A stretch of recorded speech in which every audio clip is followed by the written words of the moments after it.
Economy से लेकर health service तक 14 साल बाद कंजर्वेटिव पार्टी से क्यों छनी सत्ता, जाने सुनक की हार के 5 कारण।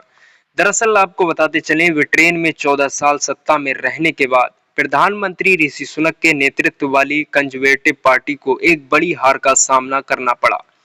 सुनक ने हार स्वीकार करते हुए आम चुनावों में पार्टी के खराब प्रदर्शन की जिम्मेदारी ली और जीत के लिए लेबर पार्टी को बधाई भी दी।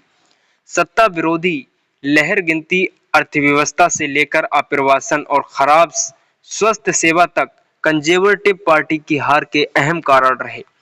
दरअसल आपको बताते चलें, पिछले कुछ वर्षों से ब्रिटेन के एक के बाद एक कई संकटों का सामना कर रहा था, जो सुनक सरकार की हार के सबसे बड़े कारण बने।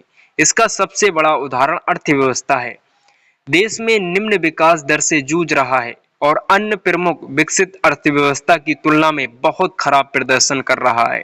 2023 में ब्रिटेन की अर्थव्यवस्था सिर्फ 0.1% की वृद्धि हुई और इस साल की शुरुआत में भी मंदी आ गई। दरअसल आपको बताते चलें, बढ़ती महंगाई दूसरा कारण अर्थव्यवस्था के साथ साथ कॉस्ट ऑफ लिविंग की लागत में एक बड़ा संकट है। अक्टूबर 2022 में महंगाई 40 साल के उच्चतम स्तर पर पहुंच गई। हाल ही में इसमें कमी आई, लेकिन इसने ब्रिटेन को गरीब और इसके नागरिकों को नाराज कर दिया। दरअसल आपको बताते चलें, ब्रिटेन में सार्वजनिक सेवाएं चरमरा रही हैं। नेशनल हेल्थ सर्विस और फंडिंग के संकट से जूझ रही है। आम नागरिकों को समय पर और सस्ती मेडिकल सहायता प्राप्त करना कठिन हो रहा है, जिससे एनएचएस को खराब तरीके से संभालने के लिए पार्टी के खिलाफ लोगों का गुस्सा बढ़ गया। दरअसल आपको बताते चलें, आप्रवासन ये तीसरा मुद्दा है। खासकर तुर्की, ईरान और अफगानिस्तान से शरण की तलाश में ब्रिटेन आने वाले लोगों ने पश्चिमी देश की चिंता को बढ़ा दिया।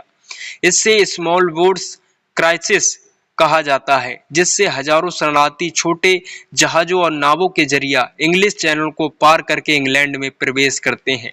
ये देश के लिए एक गंभीर मुद्दा है। चूंकि पार्टी में 14 वर्षों से सत्ता में है, इसलिए उसका सबसे बड़ा अधिक दोष दिया जाता है। दरअसल आपको बताते चलें, जनता के एक बड़े हिस्से का मानना है कि सरकार स्वास्थ्य और सुरक्षा से लेकर अर्थव्यवस्था तक लगभग हर बड़े मुद्दे को संभालने में विफल साबित हुई है। ये उस पार्टी के लिए एक झटका है जिसे कभी अनुभवी स्तर और उत्तरवादी माना जाता था। पिछले कुछ वर्षों में कंजर्वेटिव पार्टी विभाजित होती नजर आई। पार्टी के दो धड़े आपस में संघर्ष कर रहे थे। इससे देश में काफी राजनीतिक अस्थिरता पैदा हो गई। दरअसल आपको बताते चलें, ये बड़ी अहम खबर है। इस वीडियो को ज्यादा